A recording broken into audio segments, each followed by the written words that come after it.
across the oceans till we found the American dream. This is going to be a wine story. My name is Ingrid Lemme. This is my show American Dream, a show about people, their hopes, their dreams, their wines, and their realities. Cheers, Ingrid. Thanks for being on my show today. Guys, we have to have a little Wölffer wine. I'm almost ready to say made in Germany. On my show today is Christian Wölffer, the man behind Sagpond Vineyards, like we used to call them. Now there's a big sign saying Wölffer Wines, Wölffer Estates. Christian came into this country, I don't know, but I would say 20 years ago, 25 years ago. 25 years ago. 25 years ago. But we are going to discover his life and going into all the nitty-gritty stuff because we're going to know where did it actually all start. Christian, can you give us a little bit about your heritage? My life. Please. Okay, I was born in Hamburg right during the World War II and grew up there. Spent some time while Hamburg was bombed in the southern part of Germany, at Lake Constanza, in a little village called Oberstaufen, which is on the Swiss border. And then came to school in Hamburg. Could not finish school because my father had health problems and business problems, and us 4 children all had to start working right after school. And so instead of going to university, I used big companies to teach me whatever I know today. I worked first as a trainee in an import-export company in Hamburg. After that, what did you import-export? Predominantly drugs and herbs and spices and everything for the paint industry. A typical German Hamburg company who exports and imports all over the world. That's where you basically got your feet wet. I got my feet wet. I had to clean the shoes of my boss. I could make coffee for my secretary. At that time, you didn't have a fax yet, so you got a fax, but it was on a tape. No. I had to put all the tapes, always lick them up and put them on after the other one, that the bosses could read them quicker. Oh my God! Anyhow, but the way you learn by doing other things which you did not expect to do, but you learn, and so you learn the business, you learn every department something different, and so from there, during that time, I went and worked in a bank in England.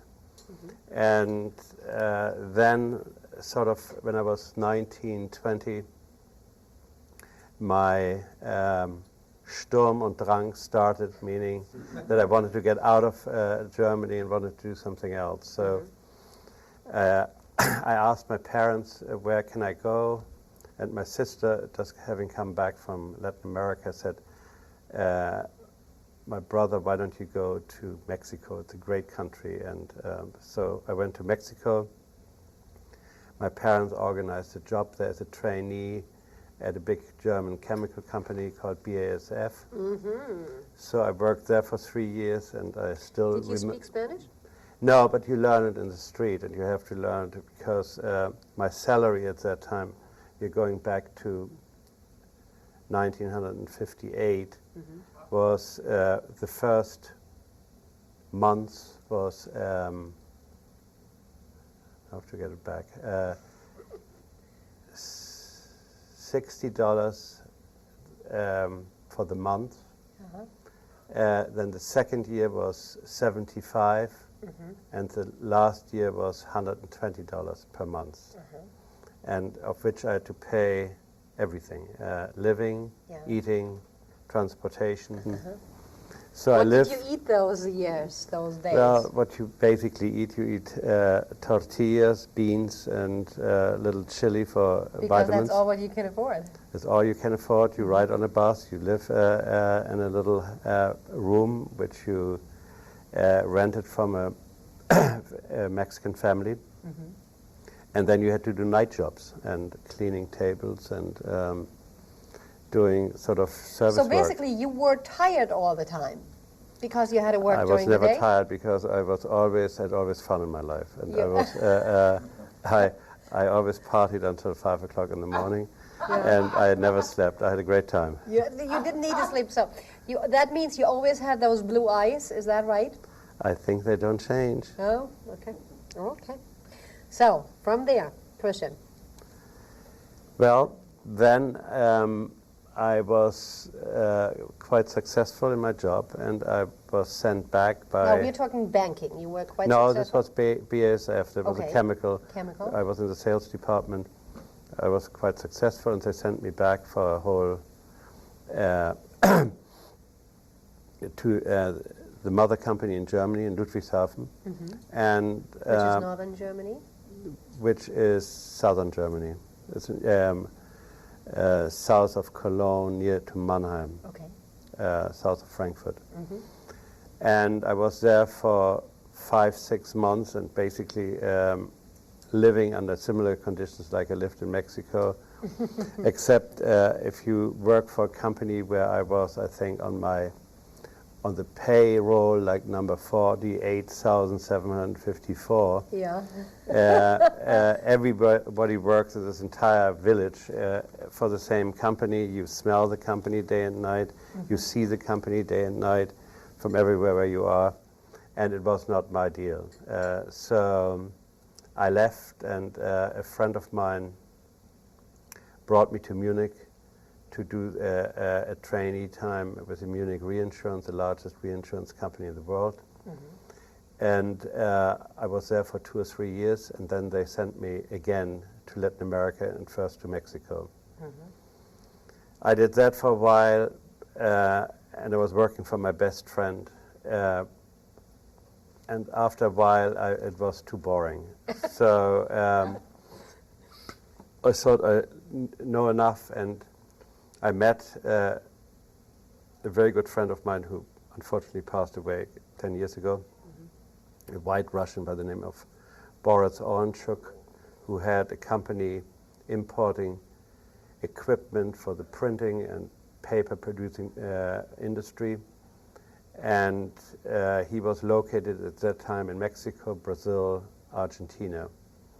And I got to run his Mexican operation, which included Central America, the Caribbean, Colombia, and Venezuela. And I started doing that for 3-4 years and was quite successful. He made me a partner. And then I took over all of Latin America and subsequently lived in all the countries between Argentina and Mexico, Argentina being the southest of By the Latin year America. by then you were probably 30, 32? I was then like 30, 32. We are going back. And he had, with 30, 32, the same incredible blue eyes he's having right now, guys, but it doesn't matter, blue eyes or not, we have to take a break. Whether you are looking for a total work environment or a combination of business and relaxation, Gurney's Inn Resort, Spa, and Conference Center will provide you with the best of both worlds. Our experienced conference staff will ensure your business gathering will run without a hitch. We have your business solutions. Contact our conference center now. Thanks for staying with us on the American Dream Show today. Christian Wölffer, the proprietor of Wölffer Estate. Christian Wölffer. That's how we would call him in German, and that's who we are, both born in Germany. Christian was, as far as with his life living and working in Southern America, And he's by now about 32, 35. He's very successful in doing business. And I was told you made a lot of money.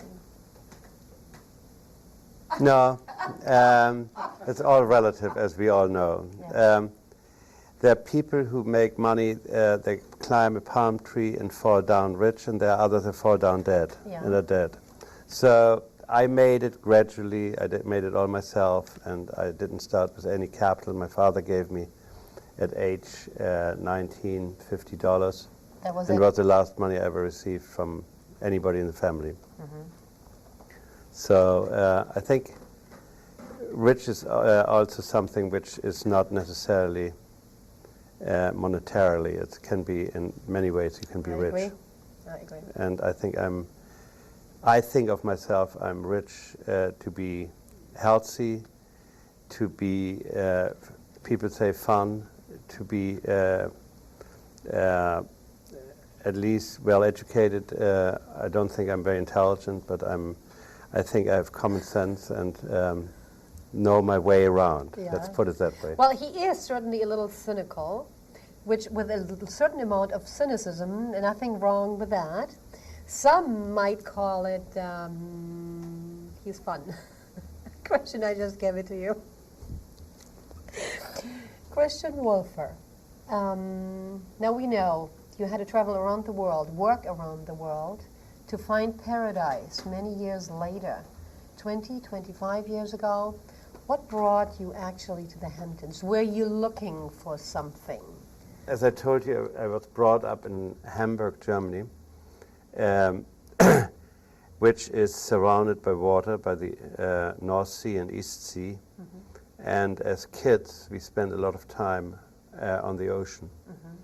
So every holiday, whenever we could, we went to the ocean, and the ocean was home. Yeah.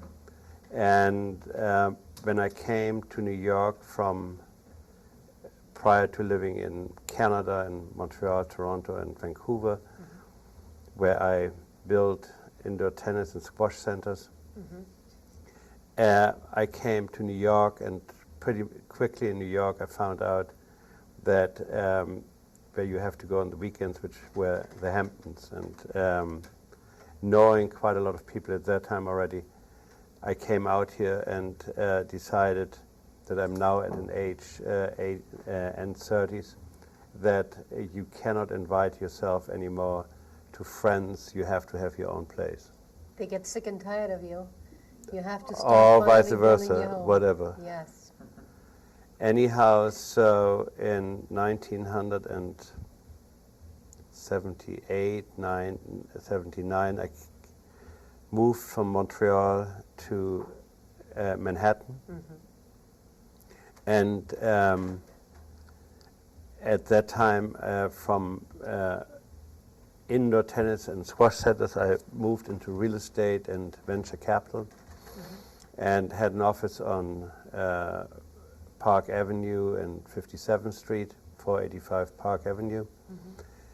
Lived very conveniently on 58th and Park Avenue, a block away, so really I got up at 10 to 9 and was in the office at 9. And so I was introduced to the Hamptons, and then one evening, was probably my second or third evening in the Hamptons, I met a friend, Coco Brown, and he was sitting next to me with a big round of other friends, and was telling me about he had this fabulous farm, because my dream of my life was always to live on a farm. Yeah. He said he had a great piece of land which I should look at, and so I did, and it was a little farmhouse with great trees around and lots of land around, like 250, 300 acres unbuilt land around.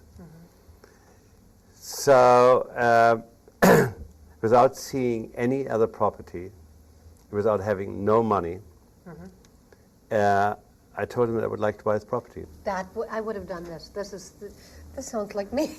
Well, of course, you run it by everybody, and then they tell you you're on the wrong side of the highway, you have to be on the north side of the highway, you're on the south side of the highway, you cannot be on the north side of the highway.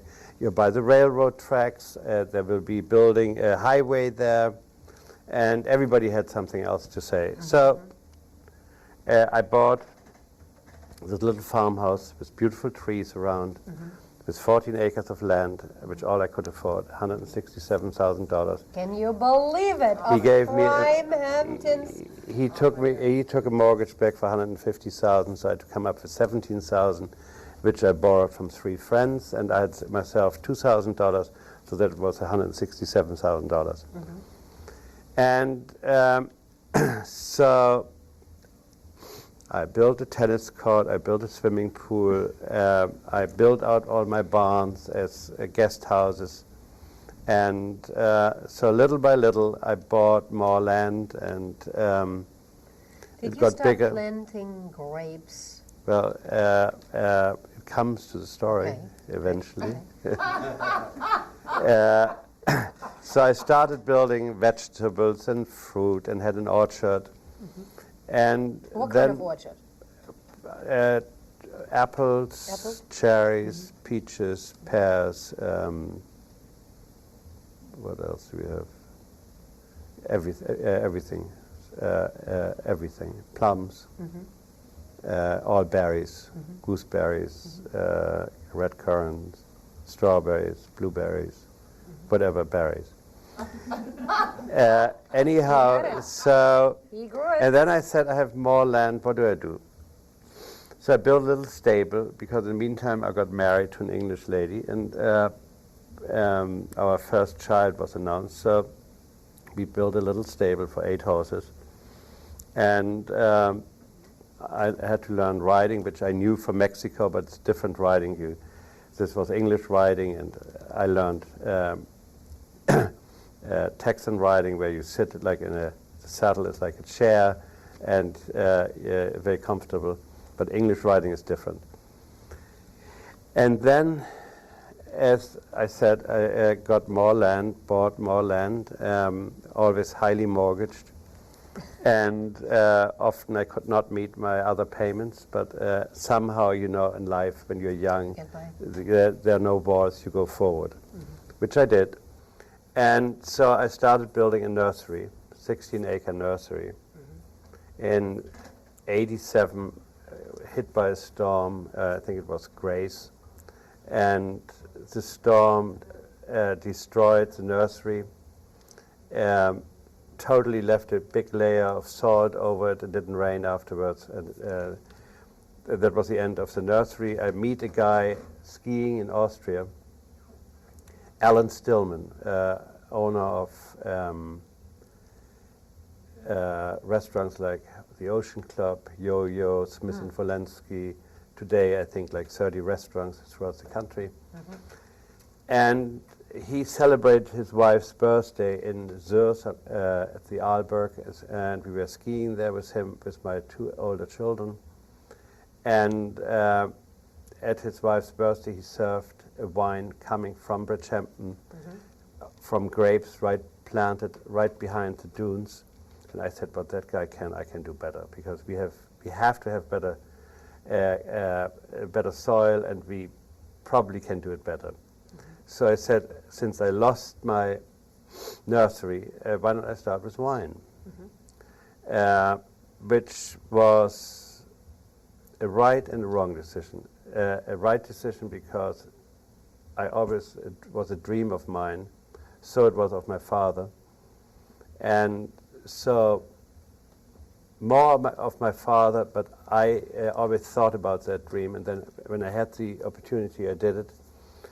On the positive side. The negative side, it's a one-way street, because money goes always out, only out and always out. So in one generation, to start a vineyard, build a winery, to be financially successful is close to impossible. However, it's fun, because it's the first time in my life that I put something with my name on a label. And so it's what I have been doing, what I've been investing into, what I love. So that was a great satisfaction. to do something under your own label. And once we did that, it became very successful. We are today at the White House, at all 4-star restaurants in New York. We made last year nearly 200,000 bottles. We sold 200,000 bottles. And it's very successful. It's just very expensive to make wine in this area because, you know, the cost of living is here and for the employees. So it's, but we are starting now maybe doing the same in Argentina, where a bottle of wine costs you probably a fifth what it costs here. Instead of $8, it costs you $1.50. And then we export it, and probably we can make some money there. Christian, do you think we could take a little break and support our supporters and 5 more come minutes. back in a moment? Thank you, guys.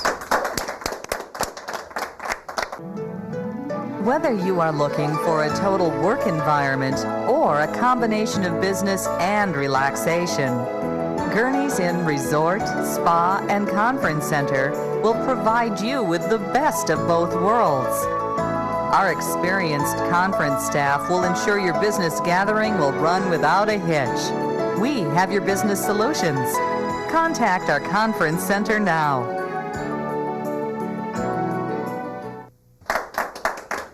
Christian Wölffer, all Hamptons, Wölffer Estate right here, and Christian was saying, and now I'm thinking of growing wine in Argentina. That's true. What you are trying to do is bringing wine from Argentina and mix it with Long Island wine. Would that work, or No. no? It wouldn't work. The appellation would not work. We continue with our wine here as we do, and we hopefully get the prices up to make this financially supportable. And we probably sell under a different label Argentinian wines, but not through the winery directly, through a different organization, Got you. which we also will do in Europe. And since we have so many great contacts in Europe, I would like to sell our wine, the Argentinian wine in Europe. And because we cannot sell our wine over there, it's just too expensive. I can imagine. I mean, after all, the bottle of Wölffer is being served at Gurney's Inn for, as far as I'm concerned, the way it is here, right at about $20, $25. Yeah, it's normally what you do, you triple our the purchase price. So if we sell it to you for $8, $9, you probably sell it for $27, 24, 27. What are you doing in your privacy? When you're not growing wine and apples and all kinds of berries? I ride horses, for instance. We also have today one of the largest riding facilities. We have about 80 horses, of which a third are mine, and the other 2/3 are boarders. We have a group of very talented riders from Latin America and from here, and we have one particular rider who's going for Argentina on one of our horses to the Olympic Games. I was just going to ask you, are you racing? Thank you. And he trials in July, in end of June, in Germany and Sweden. And if he is doing well, he probably will be part of the Argentinian team. Wonderful. Boy, this sounds pretty complex. Christian, you started running with 16, 18, and you are still going strong. Your eyes are still very blue, no doubt about it. You're racing horses, you're growing the most incredible wines. One of the most famous Long Island wines right here on the South Fork, no doubt about it. Nobody would have believed that you can make it, and you did. Everybody was very doubtful about it. See that? What kind of feeling is that? That must have been such a yes. Well, it's a great feeling, and it's great. It's a good product, and once we knew it was a good product, I put my name behind it too. Well, I do other things. I have entertainment parks in Hawaii. We have one entertainment called Sea Life Park, which is like a smaller SeaWorld, where we have about 22 dolphins and sea lions and aquariums and sharks and whales, and we do a program swimming with the dolphin and educational. We have about 100,000 kids coming every year to us to learn about what's happening in the ocean. So that's also very interesting. We have another park, 1,800 acres on the north shore of Oahu, which is an historical park where the first Hawaiians landed, and they built a little village, and we built a botanical garden there 30 years ago, and so it's a very educational park with waterfalls and rivers, and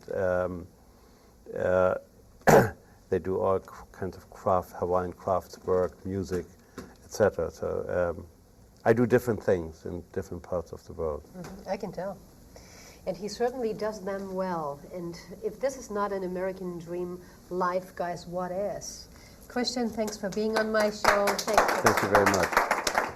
Thank you. Dreams of freedom, to have the choice to be what we can be, finding success you thought couldn't be yours, defying the odds and opening doors. Now anything in life is possible in this land of opportunity.